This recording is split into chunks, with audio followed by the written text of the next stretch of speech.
Samedi 22 octobre 2022, il est 13 h. Bonjour et bienvenue sur votre chaîne. Le vice-président de la République, Thiemoko Méliès Koné, a reçu hier vendredi à son cabinet le directeur général de l'AFD, l'Agence française de développement. Les échanges ont porté sur plusieurs sujets d'intérêt pour l'agence et pour la Côte d'Ivoire. Viviane Aïma y a assisté, son témoignage en tout début de journal. La Côte d'Ivoire a signé hier un contrat d'achat d'énergie avec le Libéria. C'est un projet qui entre dans le cadre de l'interconnexion Côte d'Ivoire, Libéria, Sierra Leone, Guinée, qui prévoit dans un premier temps la fourniture d'énergie électrique depuis la Côte d'Ivoire à ces trois pays à partir du poste 225 kV de Mans. Au Burkina Faso, le président de la transition, Ibrahim Traoré, vient de nommer un premier ministre. C'est Maître Apollinaire Joachim Kellem de Tambela, avocat au barreau du Burkina. Il est le président du Centre de recherche internationale et stratégique, un centre orienté vers les relations internationales et la géostratégie. On démarre ce journal avec cette activité du vice-président de la République. Hier vendredi, Thiemoko Méliès Koné a accordé une audience au directeur général de l'AFD, l'Agence française de développement. C'était à son cabinet au palais de la présidence de la République au Plateau, en présence de notre grand reporter Viviane Aïma.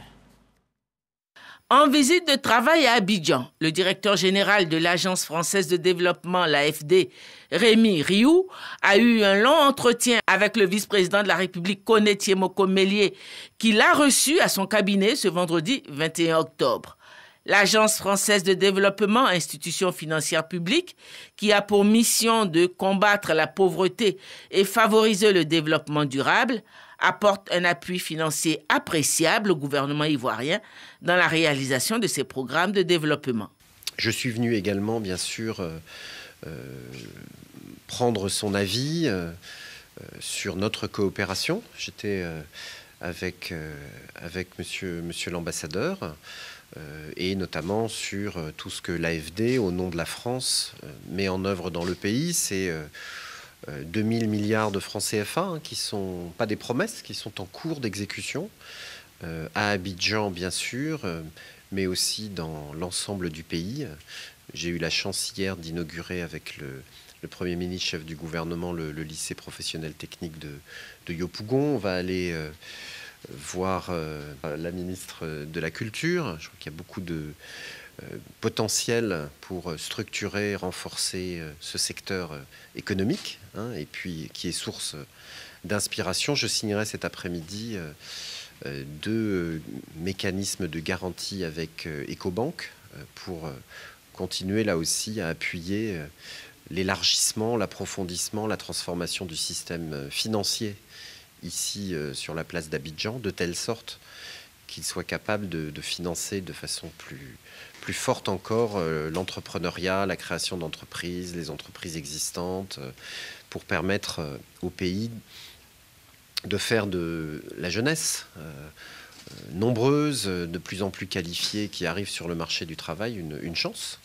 évidemment, pour poursuivre son développement et créer toujours plus de valeur. Donc voilà, c'était un peu les 2 objectifs, vraiment comprendre là où en est le pays, et puis bien positionner nos appuis, nos opérations pour être le plus utile possible dans ce partenariat d'égal à égal, où la France et la Côte d'Ivoire cherchent à contribuer à trouver des solutions aux crises, aux dérèglements dans lesquels nous sommes tous plongés.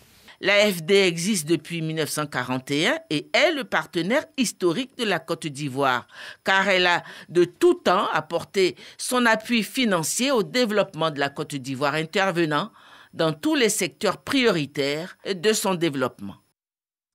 Reportage Viviane Aïma et Célestin Frodo. Je vous le disais aussi au sommaire, après avoir signé avec la Guinée et la Sierra Leone, la Côte d'Ivoire vient de conclure un contrat d'achat d'énergie avec le Libéria voisin.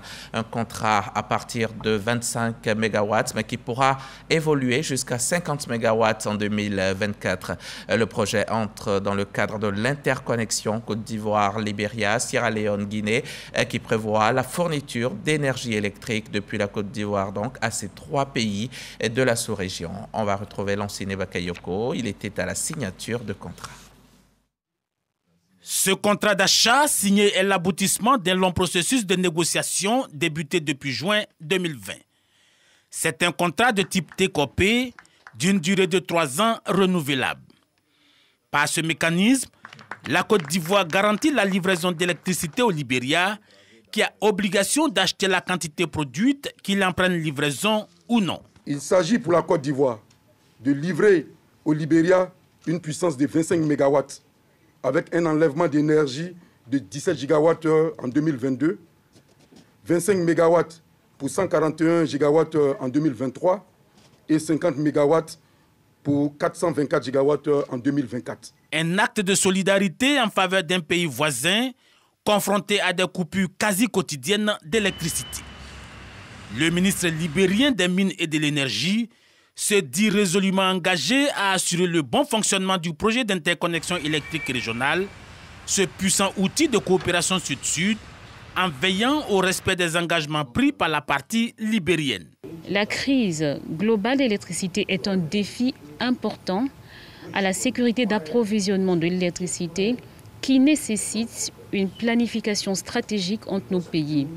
Nous devons réduire notre dépendance des énergies à source thermique et pouvoir favoriser les énergies renouvelables.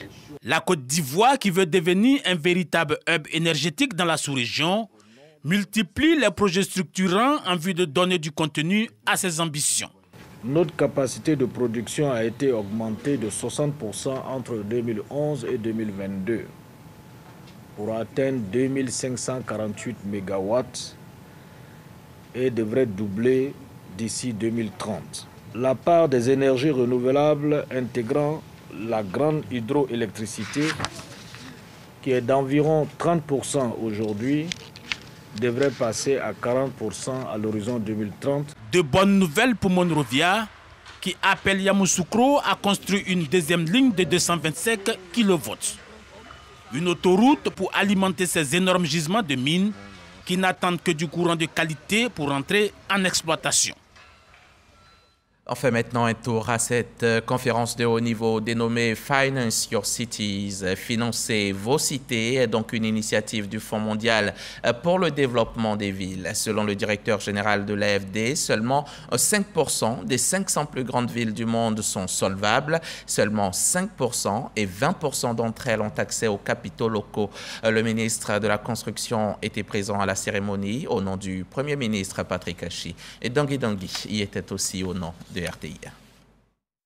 Le financement des collectivités, notamment de villes en Afrique, la problématique a rassemblé élus locaux, pouvoirs publics africains et les bailleurs de fonds dans le cadre d'une conférence de haut niveau sur le thème Finance Your City, en français, finance ta cité.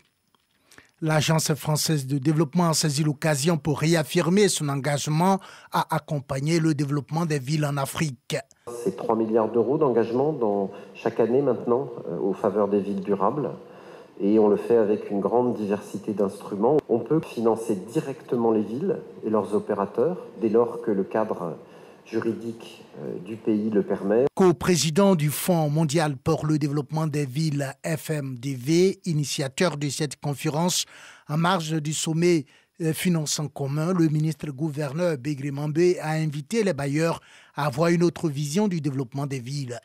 Nous voulons demander aux bailleurs de fonds de comprendre que la ville est un partenaire des bailleurs de fonds à part entière. Représentant le Premier ministre à cette conférence de haut niveau, le ministre de la Construction a partagé sa conviction sur la problématique de financement des collectivités. Notre ambition est de renforcer le pouvoir d'agir des ministères en charge de l'urbain, ainsi que celui des collectivités territoriales de nos pays respectifs, sur tout ce qui relève du financement du développement urbain durable, juste et résilient. Et nous pensons que le moment est arrivé d'agir ensemble pour construire une Afrique qui s'urbanise sans s'affaiblir. En vue d'accélérer le financement des villes en Afrique, des ministres africains et le Fonds mondial pour le développement des villes ont signé des protocoles d'entente. La voie de contournement de la ville d'Abidjan, appelée Y4, est un projet cher aux autorités ivoiriennes. Le projet est entré dans sa phase de réalisation en 2020, mais là où le bas blesse, c'est que le délai d'exécution est consommé de près de 82%, mais l'avancement des travaux est seulement de 60%. Le ministre de l'Équipement et de l'Entretien routier dit ne pas être satisfait. Pour lui, ce retard n'est pas du tout acceptable. Travaux de construction de 2 sections de 26 km de la voie périphérique dénommée la Y4. Depuis la commune de Cocody jusqu'à Anyama, en passant par Abobo, le ministre de l'Équipement et de l'Entretien routier a pris la mesure de l'état d'avancement des travaux et la qualité des ouvrages, n'hésitant pas parfois à interpeller les responsables des entreprises en charge de la réalisation de ce projet. À la fin de sa visite, le ministre Amédée Kofi Kwaku ne cache pas son mécontentement. Sur les 12 premiers kilomètres, globalement, on peut dire que les travaux ne sont pas satisfaisants. Nous allons leur faire une mise en garde, une mise en demeure, de sorte à ce qu'ils puissent accélérer leur cadence. Sur le deuxième lot, qui part donc du carrefour de la route d'Alépé jusqu'ici à Ebempe, nous avons une évolution d'environ 60%, mais les populations qui sont impactés par le projet, beaucoup n'ont pas encore quitté les lieux. Ce qui fait que l'entreprise, malgré sa bonne volonté, n'arrive pas à avancer. Le ministre de l'Équipement et de l'Entretien routier promet de tirer toutes les conséquences relatives à la lenteur dans l'exécution des travaux et rappelle par ailleurs l'importance de la voie périphérique Y4 pour le pays. Aujourd'hui, avec les problèmes de congestion, c'est-à-dire les problèmes d'embouteillage dans la ville d'Abidjan, il était important qu'on puisse donc construire des voies qui permettent donc à nos compatriotes donc de pouvoir circuler correctement. C'est ça la vision du président Alassane Ouattara. Et c'est cette vision-là qui est en train d'être mise en œuvre. Aujourd'hui, à travers cette visite de chantier, nous avons souhaité que l'ensemble du peuple, que les Ivoiriens voient la réalité de ce qui est dit. La Y4 qui est en construction, aujourd'hui, vous avez vu que c'est une réalité. Lancé en 2020, le taux d'exécution financière du projet de construction de la Y4 est de 41%. L'avancement physique des travaux de cette section est de 60% pour un délai d'exécution consommé de 81,6%. Reportage d'Angui et Vao Richard. L'Atiéké des Lagunes, ce mets traditionnel ivoirien très célèbre fait à base de manioc, est en cours de labellisation. Cela devrait se faire d'ici la fin de l'année. Et avec lui, le pagne baoulé, très prisé également. Les acteurs se sont réunis cette semaine à Abidjan pour tenter de lever un coin de voile sur les problématiques touchant à la démarche de la reconnaissance de ces 2 produits phares. On voit cela avec Lanciné Bakayoko. Pour les experts de la propriété intellectuelle, il devient urgent de protéger l'Atiéké national fortement menacé par les Asiatiques, mais aussi le pagne baoulé. Je voudrais compter sur la mobilisation de tous les acteurs lorsque le moment viendra pour qu'ensemble on puisse continuer la réflexion de telle sorte que d'ici la fin de l'année 2022, notre Atiéké national soit reconnu comme port à la Côte d'Ivoire qui ne soit plus possible par d'autres pays de pouvoir l'exploiter de façon abusive. Le processus s'inscrit dans le cadre de la 2e phase du projet de mise en place des indications géographiques dans les États membres de l'OAPI. La bataille, c'est de tout mettre en œuvre pour aboutir à des résultats qui permettent d'affirmer l'identité culturelle et le savoir-faire des populations, à structurer les coopératives autour des produits concernés. Ce qui devrait donner un meilleur positionnement commercial de l'Atiéké des Lagunes et le pagne baoulé, augmentant du coup la valeur ajoutée. Au-delà de ces produits, le gouvernement ivoirien est résolument engagé dans une stratégie globale visant à faire du système des indications géographiques et des marques collectives un instrument de structuration des filières agricoles et artisanales et de valorisation des produits du terroir. Au total, 70 produits de Côte d'Ivoire ont été répertoriés comme typiques au pays. Il s'agit des poteries de Katula, du cacao de Soubré, de la toile artisanale de Korogo, du riz et du café des montagnes de Man, de la mangue quinte de Korogo. Les journées économiques de la région de Bouaké, c'est fini. C'était du 11 au 14 octobre dernier à Bouaké. Et cette édition 2022 a enregistré de nombreux acquis pour le secteur privé local, notamment l'ouverture d'un pôle régional de formation et d'incubation. Le ministre du Commerce, qui a fait le déplacement de Bouaké pour la cérémonie de clôture, a salué et encouragé les acteurs de l'économie. C'était au micro de Léon Brokwame, RTI Bouaké. 4 jours d'exposition, d'échanges et de réflexion pour promouvoir les potentialités de la région et les journées économiques de Bouaké livrent leurs secrets. 213 entrepreneurs mis en phase avec le partenariat public-privé, les capacités de 50 d'entre eux renforcées, le secteur privé local galvanisé quant aux opportunités offertes par la CAN 2023 et le partenariat public-privé qui conviennent à Bouaké trouvé.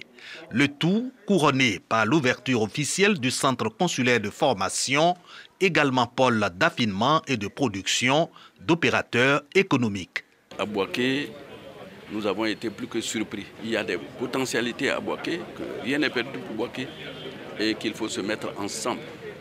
L'administration, le secteur privé, la société civile et toute la population pour que effectivement nous puissions repartir comme Bouaké était. Pour encourager les journées économiques et leurs acteurs, le patron de ces rendez-vous s'engage à intégrer les recommandations en droite ligne avec les objectifs de son département ministériel, entre autres la labellisation et la valorisation des produits agricoles, la professionnalisation des fonctions de commerçants et de transporteurs, la mise en place d'un plan local d'industrialisation. Objectif, relance de l'économie de Bouaké. Toutes ces réflexions doivent concourir à l'identification de l'activité économique par le développement de nos secteurs d'activité et conformément à la vision du président de la République. Le Conseil des ministres, notamment pour ce qui concerne les zones industrielles, a adopté le 22 février 2029 un nouveau cadre stratégique de développement des zones industrielles dans l'optique de créer des zones industrielles de qualité répondant aux attentes des industriels. Toujours selon le ministre Souleymane Diarra-Souba, le gouvernement s'attelle à faire renaître l'industrie textile et à créer la zone franche textile de Bouaké. Après la deuxième édition dans le Bouaké, les journées économiques vont se tenir pour 2023 à Korogo, région du Poro. On part à Ménignan, cette ville du nord-ouest de la Côte d'Ivoire, au nord d'Odiéné. Le ministre Adama Kamara, par ailleurs député de la circonscription, y était cette semaine, les bras chargés pour le bonheur des élèves du district du Denguélé. Ce sont 20 000 kits scolaires et un important lot de matériel de bureau qui ont été distribués au grand soulagement des parents d'élèves et du personnel éducatif. Le témoignage de Jean-Marc Djadji. 17 275 kits scolaires remis aux élèves du Kabadougou et 6 569 à ceux du Folon. Un don du ministre et député d'Odiné, Adama Kamara, en présence des autorités administratives et des populations. Une action qui vise à doter les établissements du district autonome du Denguélé de plusieurs équipements didactiques. Un enfant n'a pas sa place dans les champs. Un enfant n'a pas sa place dans la cuisine. Un enfant n'a pas sa place dans les prairies. Un enfant n'a pas sa place dans les plantations. Un enfant a sa place dans les salles de classe. Je sais que vous avez des difficultés pour pouvoir inscrire nos enfants à l'école. C'est pour ça que j'ai tenu à exécuter cet engagement. Les élèves des classes de CM2, 3e et de terminale verront leurs frais d'examen et d'établissement de jugement supplétif pris en charge par le donateur. Le député Adama Kamara a également offert 700 tables bancs aux écoles des régions du Kabadougou et du Folon. Pendant ce temps, le ministère de la Femme, de la Famille et de l'Enfant procédait ici à Abidjan à la rentrée solennelle des IFEF, les institutions de formation et d'éducation féminine. À cette occasion, plusieurs auditrices ont été distinguées. Elles sont au nombre de 9 précisément et elles ont été lauréates nationales en cuisine et en pâtisserie. Reportage Patricia Omoitia et Ariel Ago. Elles sont aussi championnes en cuisine et pâtisserie. Au total, 9 auditrices des instituts de formation et d'éducation féminine IFEF ont été primées au plan national avec plus de 16 de moyenne en pâtisserie et en couture. Elles ont reçu des gazinières à four, des machines à coudre, des casques, des batteuses pour leur permettre de s'insérer dans la vie active. Après 3 années de travail, nous avons réussi à notre examen de fin de formation. Et vous avez décidé de nous donner des équipements pour nous accompagner. Aujourd'hui, nous voulons promettre d'en faire bon usage. Un geste salutaire, selon la directrice de l'IFEF d'Adjamé, qui indique que généralement au terme de leur formation, faute de moyens financiers, les parents n'arrivent pas à installer les jeunes filles. De 1958 en 2021, le nombre d'institutions est passé à 124 en 2022. De 3951, l'effectif des auditrices est passé à 7194 en 2022. Le représentant de la ministre Nassénéba Touré a rappelé que les IFEF constituent une opportunité de prise en charge éducative et d'émancipation pour les populations féminines analphabètes ou déscolarisées de la Côte d'Ivoire. Les institutions de formation féminine constituent donc une opportunité de prise en charge éducative, d'émancipation pour les populations féminines analphabètes ou déscolarisées de notre pays. Ces formations visent leur autonomisation et leur insertion socio-professionnelle à travers des activités génératrices de revenus. Cette rentrée académique 2022-2023 des instituts de formation et d'éducation féminine IFEF a également été l'occasion de distinguer 7 directrices ou encadreuses admises à faire valoir leur droit à la retraite. Et ces visages radieux font malheureusement place à la désolation à Dimbokro. 200, c'est le chiffre du jour. 200 familles sinistrées à Dimbokro. 200 familles qui ont vu leurs habitations inondées avec la crue du fleuve Nzi, consécutive aux fortes pluies qui se sont abattues récemment sur la ville. Et face à l'ampleur du sinistre, les autorités municipales appellent à la solidarité. Depuis Dimbokro, le reportage de Jeanne Atoubé. Dans plusieurs quartiers de Dimbokro, comme ici à Badasport, le même spectacle. Des familles entières des ménages fuyant la montée des eaux dans leur habitation. Ce sont les victimes du fleuve Nzi que les fortes pluies qui s'abattent sur la ville a forcé à sortir de son lit, avec pour conséquence l'inondation de plusieurs villages situés dans ces encablures et aujourd'hui certains quartiers de Dimbokro. La pluie là est venue, toute notre maison est remplie comme cela depuis 20h jusqu'à 1h du matin. On a ramassé l'eau là jusqu'à faire sortir tout notre affaires mouillées. On est parti où ça, on ne sait pas où on est parti. Ici là est derrière clôture là. Hein? On est parti où ça? Mon père a connu cette cour en 1978 et on n'a jamais été menacé, c'est pas cette année là. Badasport, mais aussi Djoulakro, Kennedy, Soukourajan, Boribana, Proukro, Koufikro et Bledi. Ces quartiers situés le long du fleuve Nzi n'ont pas échappé à l'avancée de l'eau et se vident de leur population. On dénombre environ 200 familles qui sont sinistrées selon la mairie de Dimbokro. Le maire Bilek Dimelou, la municipalité et toute l'équipe de services techniques de la mairie, ainsi que le directeur régional de la construction, du logement et de l'urbanisme se sont rendus sur les sites sinistrés. C'est un logement qui a été initié en 2007, malheureusement qui à ce jour-là n'est pas encore abouti. Les populations ont tendance à construire sans prendre attache avec la gestion de la construction qui est ici pour les accompagner dans tout ce qui a trait aux constructions. Alors que ces zones-là ne sont pas encore mobilisées pour pouvoir recevoir des bâtisses. Nous avons demandé que ces populations déménagent. Nous avons en son temps indiqué quelques sites. L'appel est lancé. Le préfet a lancé l'appel. Nous l'avons appuyé. Mais malheureusement, les familles sont toujours dans l'âge. Qu'est-ce qu'on peut faire? C'est de leur demander pardon. Leur dire déménager. Depuis les premières inondations à ce jour, on ne déplore aucune perte en vie humaine, selon les autorités locales. Chaque année, ce sont les mêmes quartiers de Dimbokro qui se noient. Les habitants restent sourds à l'appel des autorités à quitter les sites qui sont classés zones à risque.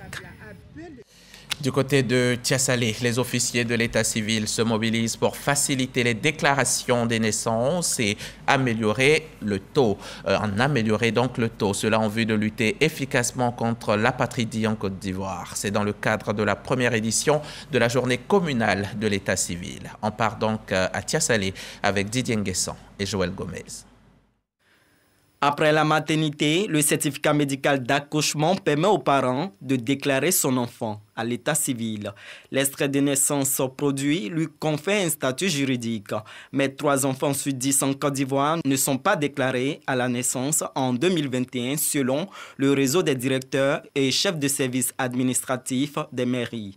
Pour réduire le taux d'enfants apatrides, le réseau organise la journée communale de l'état civil. Il est question pour chaque maire aujourd'hui de s'impliquer personnellement à nos côtés, nous, fonctionnaires en service dans les collectivités qui sont mis à leur disposition pour accompagner cet élan pour que dans aucune commune en Côte d'Ivoire, aucun enfant ne soit sans acte de naissance. Le sous-directeur du contrôle de l'état civil, Rigobert Zeba, a instruit l'auditoire sur les prescriptions légales à respecter par l'officier et l'agent de l'état civil pour l'enregistrement des naissances. On est très heureux que les collectivités locales prennent des engagements à la suite de l'état de Côte d'Ivoire pour améliorer le taux de déclaration, pour faire en sorte que les populations soient présentes dans le processus de déclaration de naissance, le processus de déclaration de décès, mais au final pour que le taux de déclaration puisse augmenter en Côte d'Ivoire. De 61,70% en 2020, le taux de déclaration des naissances est passé à 66,8% en 2021. L'objectif est d'atteindre les 100% en sensibilisant les parents et agents de l'état civil. Nos populations s'approprient les questions de déclaration et que cela ne soit plus tabou pour que l'État de Côte d'Ivoire ait des fichiers clairs pour pouvoir faire sa programmation de développement. Outre les naissances, l'état civil enregistre aussi les décès et la situation matrimoniale des déclarants de manière confidentielle et exhaustive. On passe au chapitre Covid, ce chapitre qui s'invite dans chacun de nos JT depuis bientôt 3 ans.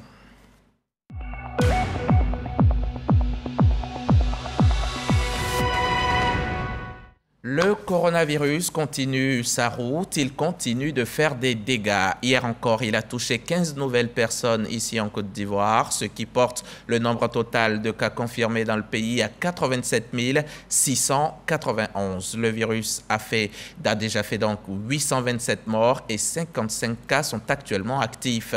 À l'échelle du monde, les chiffres sont tout aussi inquiétants. 6,58 millions de morts pour 627 millions de malades. Respectons les gestes barrières, faisons-nous vacciner. L'anesthésie, c'est la suppression des sensations, en particulier la sensation de douleur. L'anesthésie vise donc à permettre une procédure médicale qui autrement serait trop douloureuse. En Côte d'Ivoire, les acteurs du secteur veulent améliorer leurs conditions de travail. Les membres de la Société ivoirienne d'anesthésie-réanimation se sont réunis récemment à Grand-Bassam pour réfléchir sur les réformes liées au secteur et les défis qui sont les leurs. Le compte-rendu de Franck Quadio. Les anesthésistes et réanimateurs sont en congrès. La cité insulaire de Grand-Bassam est le cadre choisi pour la réflexion. Le thème, hémorragie péri-opératoire et épargne sanguine. Un axe de réflexion pour accorder les avis, mais aussi partager les expériences. Pour moi, c'est une expérience formidable en tant que nouveau médecin anesthésiste réanimateur de participer à un tel congrès d'une grande envergure qui réunit tous nos maîtres. Et en plus, la particularité de ce congrès, c'est qu'il a associé les professeurs de d'autres spécialités. Le professeur Ouanar Sis, président de la Société ivoirienne d'anesthésie-réanimation SIAR, plaide en faveur d'une meilleure prise en charge des préoccupations de tous les acteurs allant du patient aux techniciens de santé anesthésistes. L'initiative est jugée pertinente. Au nom du ministre de la Santé, le docteur Akui Okamou encourage les anesthésistes. Félicitations à cette société qui réfléchit pour pouvoir trouver des méthodes pour réduire les déperditions du sang. Ce congrès ordinaire a permis entre autres l'adoption des conclusions d'une table ronde sur la meilleure approche des hémorragies du post-partum. Les amoureux de l'art peuvent désormais compter avec Richmond Art qui vient enrichir le paysage des galeries en Côte d'Ivoire. Richmond Art promeut la créativité et diffuse l'art dans toute sa diversité. Plusieurs passionnés de l'art étaient à la cérémonie de présentation officielle de la galerie et Japet y a même exposé ses œuvres sous le thème « Hybridité culturelle ». Reportage Serge Pacom Didi dans un commentaire de Didier Nguessan. L'hybridité culturelle est le thème de cette quarantaine d'œuvres exposées à l'occasion de la présentation officielle de la galerie Richmond Art. Kwasi Frank Romuald ou encore Jaffé, jeune artiste peintre, professeur des métiers d'art visuel à l'INSAC, ouvre les hostilités. À travers ses œuvres, l'artiste fait un brassage entre les cultures occidentales et africaines. De mes œuvres, on doit retenir qu'il faut d'abord avoir l'esprit du partage, aussi essayer de créer, faire ressortir quelque chose qui n'est pas à portée de main, qui est dans l'imaginaire, pour donner l'occasion au développement social, culturel. La galerie Richmond Art encourage ainsi la créativité. Elle donne donc la chance aux jeunes talents d'émerger et de faire partager leur passion. Moi, j'aime l'art d'une façon générale. Donc, je voudrais pouvoir propulser tous ces jeunes-là ici, à travers ma galerie. Les œuvres de Jaffet m'ont impressionné de par leur particularité. Déjà, il fait du street art et il allie le traditionnel et le modernisme. Diffuser l'art dans toute sa diversité bâtit l'audience des artistes et collectionneurs d'art, débutants comme chevronnés, font partie des objectifs de cette galerie. Reportage Serge Pacom Didi, Didier Nguessan et Husser Bléi. Au Burkina Faso, le président de la transition, le capitaine Ibrahim Traoré, vient de nommer un premier ministre. C'est maître Apollinaire Joachim Kielem de Tambela, avocat au barreau du Burkina. Il est le président du Centre de recherche internationale et stratégique, un centre orienté vers les relations internationales et la géostratégie. Auteur de plusieurs publications de référence dont Thomas Sankara et la Révolution, une expérience de développement autocentré. Et cet ancien membre des comités de défense de la Révolution soutient que la Révolution est la seule voie de l'émergence du Burkina Faso. La junte au pouvoir en Guinée a accepté de rendre le pouvoir aux civils au bout de 2 ans. C'est ce qu'indique un document de la Communauté économique des États de l'Afrique de l'Ouest, document rendu public vendredi soir. Une mission de la CEDEAO séjournait à Conakry depuis le 16 octobre afin de discuter du retour à l'ordre constitutionnel. Et dans un discours hier vendredi à la télévision nationale, le colonel Mamadi Doumbouya a annoncé que la mise en œuvre du chronogramme établi avec la CEDEAO entrera en vigueur à partir du 1er janvier 2023. L'organisation, je le rappelle, avait déjà suspendu toute assistance et transactions financières avec la Guinée et annoncé le gel des avoirs financiers et une interdiction de voyager dans l'espace CEDEAO pour certaines personnalités. Fin de cette édition. Merci de l'avoir suivi. J'ai pris grand plaisir à vous la présenter, comme toujours. Et demain, je reviens pour le grand journal du dimanche.